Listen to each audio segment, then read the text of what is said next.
திதி அப்படின்னா என்ன?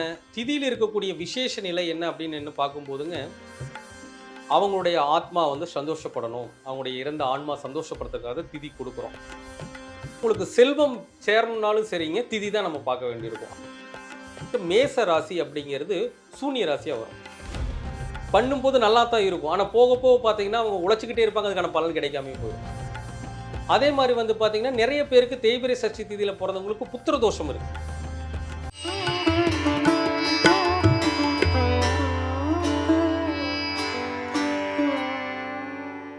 பிரணவ மந்திரம் நேயர்களுக்கு அன்பு வணக்கம். தொடர்ந்து நம்ம சேனல்ல பலவிதமான ஜோதிட பதிவுகள் பார்த்துட்டு வரோம், வாஸ்து பதிவுகள் பார்த்துட்டு வரோம். இன்னைக்கும் பார்த்தீங்கன்னா ஜோதிட ரீதியாக திதிகள், இந்த திதிகள் பத்தி நிறைய விஷயம் நம்ம கேள்விப்பட்டிருப்போம். ஆனா ஒவ்வொரு திதிகளுக்கான மகத்துவம் என்ன, இதுல வளர்பிறை தேய்பிறைன்னு சொல்லக்கூடிய அந்த 2 திதிகளில் பிறந்தவர்களுக்கான குண அமைப்பு எப்படி இருக்கும்னு சொல்லி நமக்கு ஒரு ஃபுல் கிளாரிட்டி கொடுக்கறதுக்காக ஜோதிடர் பண்டிட் பாலசுப்ரமணியன் அவர்கள் நம்ம கூட இணைஞ்சிருக்காங்க. சார் வணக்கம். வணக்கம். உங்களுடைய பதிவுகள் எல்லாம் நம்ம பார்த்துருக்கோம். எப்படி இருக்கும்னா ரொம்ப தெளிவாக ஜோதிடமே எனக்கு தெரியாதுங்க அப்படின்னு சொல்கிறவங்களுக்கு கூட எளிமையான முறையில் அழகான ஒரு தமிழில் சொல்லித் தரீங்க. திதிகள் இதை பற்றி நம்ம நேர்கள், ஏன்னா இந்த காலத்தில் நிறைய சேனல்ஸ் பார்க்குறாங்க. திதிகள்ன்றதை பற்றி ஒரு ஐடியா இருக்குது. பட் எத்தனை திதிகள், இதில் சில இந்தந்த திதிகளில் பிறந்தவங்களுக்கான குணாதிசயம்னா எப்படி? கண்டிப்பாங்க மேடம். திதி அப்படிங்கிறது வந்து பார்த்தீங்கன்னாங்க, பொதுவா நம்முடைய ஜோதிட சாஸ்திரத்துல பஞ்சாங்கம் என்ற ஒரு விஷயம் இருக்கு. எல்லாருக்கும் தெரிஞ்ச ஒரு விஷயம் தான். பொதுவான மக்களுக்கு வந்து தெரிந்த ஒரு விஷயம் என்ன அப்படின்னு பார்த்தீங்கன்னா, நட்சத்திரம் தெரியும், ராசி தெரியும். அதிகப்படியான மக்களுக்கு தெரிவது ராசி மட்டும்தான். ஒரு சில நபர்களுக்கு நட்சத்திரம் தெரியும். இப்ப சமீப காலமா வந்து பார்த்தீங்கன்னா, அவங்க பிறந்த திதி என்ன? அவங்க பிறந்த யோகம் என்ன? அவங்க பிறந்த கரணம் என்னங்கிற விஷயத்தை எல்லாம் மக்கள் வந்து தேட ஆரம்பிச்சுட்டாங்க. அப்போ இந்த திதி அப்படின்னா என்ன? திதியில இருக்கக்கூடிய விசேஷ நிலை என்ன அப்படின்னு பார்க்கும்போதுங்க, இப்போ ஒண்ணும் இல்லைங்க. நம்ம பிரபஞ்சம் இருக்கு இல்லைங்களா? இந்த பிரபஞ்சத்துல 5 சக்திகள் இருக்கு. நமக்கு தெரியும். அதாவது நெருப்பு, நீர், ஆகாயம், காற்று, நிலம்னு சொல்லக்கூடிய 5 தத்துவங்கள் நமக்கு இருக்கு. இதுல வந்து பாத்தீங்கன்னா, இந்த வாரம் என்பது நெருப்பு தத்துவமாகவும், திதி என்பது நீர் தத்துவமாகவும், அதே மாதிரி நட்சத்திரம் என்பது வந்து பாத்தீங்கன்னா நில தத்துவமாகவும், இந்த யோகம் என்பது வந்து பாத்தீங்கன்னா ஆகாய தத்துவமாகவும், கரணம் என்பது காற்று தத்துவமாகவும் இருக்குங்க. பொதுவா திதிங்கிற விஷயத்தை நம்ம எப்ப யூஸ் பண்றோம்? எப்ப யூஸ் பண்றோம்னு பாத்தீங்கன்னா, இறந்தவர்களுக்கு திதி கொடுக்குறோம். எதற்காக திதி கொடுக்குறோம் அப்படின்னு பாத்தீங்கன்னா, அவங்களுடைய ஆத்மா வந்து சந்தோஷப்படணும். அவங்களுடைய இறந்த ஆன்மா சந்தோஷப்படுறதுக்காக திதி கொடுக்குறோம். அப்போ இந்த திதி எங்கே கொடுக்கப்படுதுன்னு பார்த்தீங்கன்னா, நீர்நிலைகள்ல தான் இந்த திதியை கொடுக்குறாங்க. அப்போ திதி என்பது ஒருவருடைய ஆன்மாவை சந்தோஷப்படுத்துவதற்காக. அது பொதுவான ஒரு விஷயங்க. இப்போ நாம வந்து பார்த்தீங்கன்னா, ஒரு செயல் செய்றோம்னு வச்சுக்கோங்களேன். உதாரணம் ஒரு வீடு கட்டுறோம் அப்படின்னம்னா, அந்த வீடு கட்டும் பொழுது அந்த வீட்டில் நிலவக்கூடிய மகிழ்ச்சியான சூழ்நிலை அப்படிங்கிறது திதியை வச்சு தான் நம்ம நிர்ணயம் பண்ண முடியும்.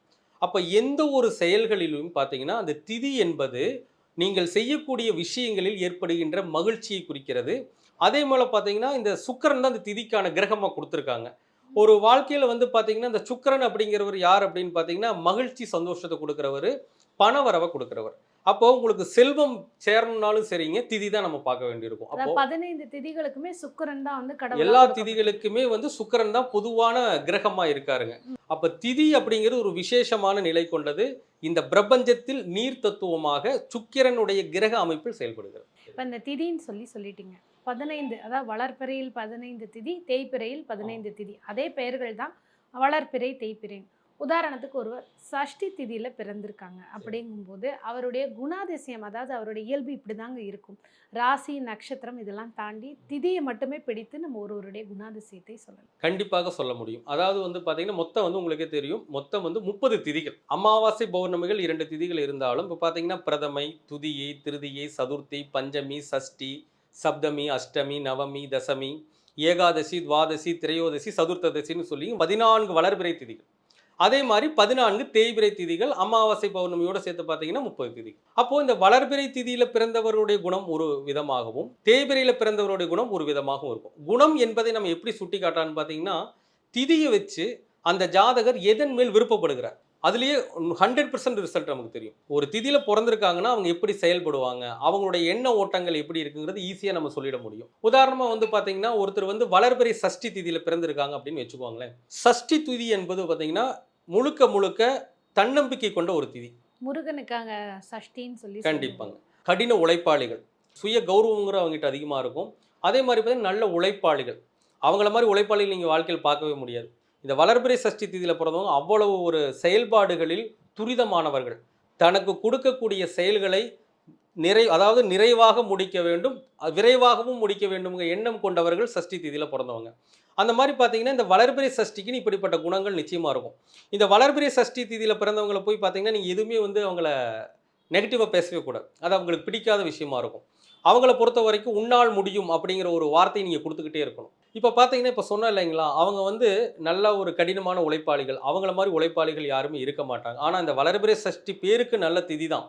ஆனால் பாருங்க, அவங்க கஷ்டப்பட்டு உழைப்பாங்க. ஆனால் உழைப்பிற்கு ஏற்ற பலன் இருக்காது. நீங்கள் எந்த வளர்பிறை சஷ்டி திதியில் பிறந்தவங்களை போய் கேட்டு பார்த்தீங்கன்னாலும் 100% உண்மையாக இருக்கும். ரொம்ப ரொம்ப கடினமான உழைப்பாளிகள் ஒரு செயலை அந்த அளவுக்கு அவங்களுடைய அந்த இது இருக்குது பார்த்தீங்கன்னா, ஆக்ரோஷம்னு சொல்லுவாங்க இல்லையா, எடுக்கிற செயலை அந்த அளவுக்கு சூப்பராக செய்யணும்னு நினைக்கிறவங்க அந்த அளவுக்கு எஃபெக்ட் போடுவாங்க. ஆனால் அவங்க உழைப்புக்கு தகுந்த பலன் இந்த வளர்பிறை சஷ்டி திதியில் பிறந்தவங்களுக்கு கிடைக்கவே கிடைக்கும். இதுக்கு என்ன காரணம் அப்படின்னு பார்த்தீங்கன்னா, இந்த வளர்பிறை சஷ்டி திதியில் பிறந்தவங்களுக்கு மேச ராசி அப்படிங்கிறது சூன்ய ராசியாக வரும். ஒரு மனிதனுடைய வாழ்க்கையில் வந்து மேஷம் தான் செயல்பாடுகள் தொடங்கக்கூடிய இடம்.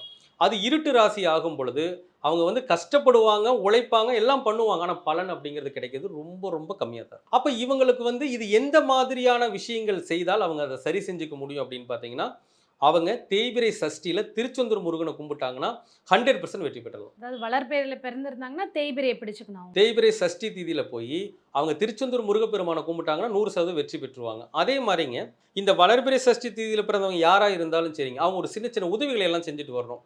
இப்போ பார்த்தீங்கன்னா மனநிலை பாதிக்கப்பட்டவங்க, அதே மாதிரி பார்த்தீங்கன்னா அவங்களுக்கு வந்து ஏதாச்சும் உணவு கொடுக்கறது, இந்த மாதிரி ஆசிரமங்கள் இருக்கவங்களுக்கு உணவு கொடுக்கறது, இந்த மாதிரி விஷயங்களை செய்யலாம். அதே மாதிரி இந்த முடி திருத்தம் செய்வாங்க இல்லையா, அவங்களுக்கு வந்து ஒரு முடி வெட்ட போனோம்னா எக்ஸ்ட்ரா டிப்ஸ் கொடுக்கறது, இந்த மாதிரி அவர்கள் வெற்றியாளராக மாறிவிடுவார்கள். ஓகே. இது வந்து சஷ்டி. இப்போ அவங்க ஒரு நல்ல விஷயம் அவங்க வீட்ல பண்ணணும் அப்படின்னா, அவங்க பிறந்த திதியவே எடுத்துக்கலாமா? இல்லாட்டி வேற திதிய அவங்க இல்லை சூஸ் அப்படி கிடையாதுங்க. ஒவ்வொரு திதிக்கும் ஒரு விசேஷ நிலைகள் இருக்கிறது. ஏன்னா நம்ம ஒரு நாளில் வரக்கூடிய திதியில் வந்து ஒரு முக்கியமான விஷயங்கள் செய்யலான்ட்டு பொதுவான பலன்கள் எல்லாமே இருக்குங்க.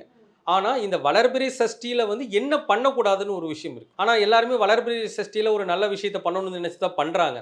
ஆனால் பாருங்க, அந்த வளர்பிறை சஷ்டியில் நீங்கள் பண்ணக்கூடிய விஷயங்கள் பண்ணும்போது நல்லா தான் இருக்கும். ஆனால் போக போக பார்த்தீங்கன்னா அவங்க உழைச்சிக்கிட்டே இருப்பாங்க, அதுக்கான பலன் கிடைக்காம போயிடும். அப்போ அந்த வளர்பிறை சஷ்டியில் ஒருத்தர் ஒரு விஷயத்தை பண்ணுறாங்க அப்படின்னா அது எப்போ பண்ணங்கிற ஒரு கணக்கு இருக்குது. கோச்சாரத்தில் ராகு கேதுக்கள் மேஷ ராசியில் பயணிக்கும் பொழுது அவர்கள் அந்த திதியில் செய்யக்கூடிய காரியங்கள் 100% வெற்றியாக மாறும். அப்போ அந்த கோச்சார கிரகங்களுடைய நிலையை கவனத்தில் வச்சுக்கிட்டு செய்யும் போது அது நிச்சயமாக வெற்றி பெறும். ஓகே. அப்ப அந்த கோச்சாரத்துல 1.5 வருடத்துக்கு ஒரு வாட்டி வந்து ராகு கேதுவோட மூவ்மெண்ட் இருக்கும். மூமெண்ட் இருக்கும். ஓகே. அந்த ராகு கேது 2 பேரும் யாராச்சும் ஒருத்தர் ஒருத்தராவது மேஷத்துல இருக்கும். சஞ்சரிக்கக்கூடிய காலகட்டங்களில் அந்த வளர்பிறை சஷ்டியில் செய்யக்கூடிய விஷயங்கள் வெற்றி பெற்றதா மாறும் இது வளர்பிறை சஷ்டியில பிறந்தவங்க. பிறந்தவங்களுக்கு. தேய்பிறை சஷ்டியில பிறந்திருக்காங்க. இந்த தேய்பிறை சஷ்டி திதியில பிறந்தவங்க மாதிரி பிளான் போடுறவங்க யாருமே இருக்க மாட்டாங்க. இது சொல்லுவாங்களே, கனவு கற்பனை எல்லாம் இவங்களுக்கு அதிகம். அந்த பிளானிங் பார்த்தீங்கன்னா அவ்வளோ பக்காவாக பிளான் போடுவாங்க.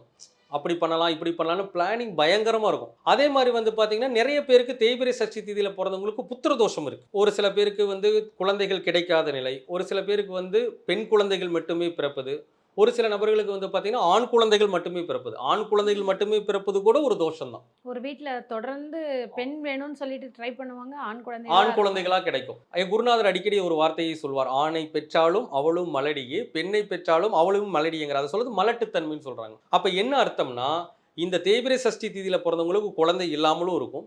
ஒரு சில நபர்களுக்கு வந்து பார்த்தீங்கன்னா ஆண் பெண் 2மே இருக்கும். ஆனா குழந்தைகள் நினைச்சு வருத்தப்பட்டு இருப்பாங்க. ஒரு குழந்தைக்கு நல்ல விஷயம் நடக்கலையே, அந்த குழந்தைகள் மீதான ஒரு சந்தோஷம் இருக்கும் பார்த்தீங்களா? குழந்தைகள் இப்படி கஷ்டப்படுறாங்களே, அவங்களுக்கு அவங்க நினைச்ச மாதிரி வாழ்க்கை அமையலைங்கிற ஒரு ஒரு ஏதோ ஒரு வேதனையை வந்து அந்த சஷ்டி திதி உருவாக்கிட்டே இருக்கும். இது இரட்டை குழந்தைகளா இருந்தாலும் அப்படி. யாரா இருந்தாலும் அப்படித்தான். ம். ஒரு சில நபர்களுக்கு வந்து பார்த்தீங்கன்னா இந்த மாதிரி இருக்கும். எப்படின்னா பிளானிங் நல்லா இருக்கும். பிளான் பயங்கரமான பிளானர். இப்படி பண்ணலாம், அப்படி பண்ணலாம் பயங்கரமா பிளான் போடுவாங்க. ஆனா எதுவுமே அந்த அளவுக்கு நடக்கிற மாதிரி இருக்காது. நீங்க யாரை கேட்டு பார்த்தாலும் இது இல்லைன்னு சொல்றதுக்கு வழியே இல்லை. கண்டிப்பா 100% இருக்கும். அப்போ இவங்களுடைய குணம் அப்படிங்கிறது நீங்க கேட்டீங்க இல்லையா? குணம் என்பது என்ன அப்படின்னா பிளான் போடுறது. அவங்களுக்கு இந்த கனவு வாங்குறது, எதையாச்சும் ஒன்று சிந்திச்சுக்கிட்டே இருக்கிறது, ஏதாவது ஒரு பிளான் போடுறது, குழந்தைகள் மேலே எப்பவுமே அந்த ஒரு அட்ராக்ட்னு சொல்லுவோம் இல்லைங்களா? குழந்தைய பற்றி நினச்சிக்கிட்டே இருக்குது. இந்த மாதிரி விஷயங்கள்லாம் அவங்களுக்கு ரொம்ப ரொம்ப பிடிச்ச விஷயமா இருக்கும். ஆனால் அந்த பிளானிங்கே அவங்களுக்கு சரியாக நடக்காது.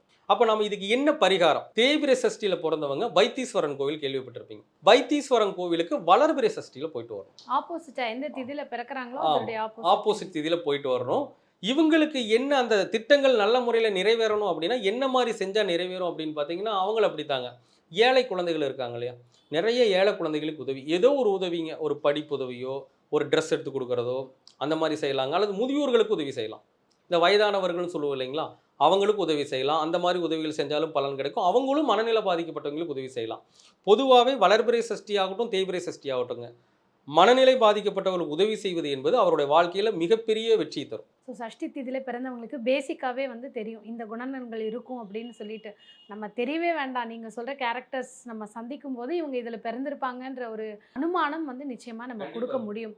அப்படிங்கிறது தொடர்ந்து அடுத்தடுத்த திதிகளை பத்தியும் நம்ம அடுத்த வர எபிசோட்ஸ்ல பேசலாம். நிச்சயமா பார்க்கலாம். நன்றி. நன்றி. நன்றி.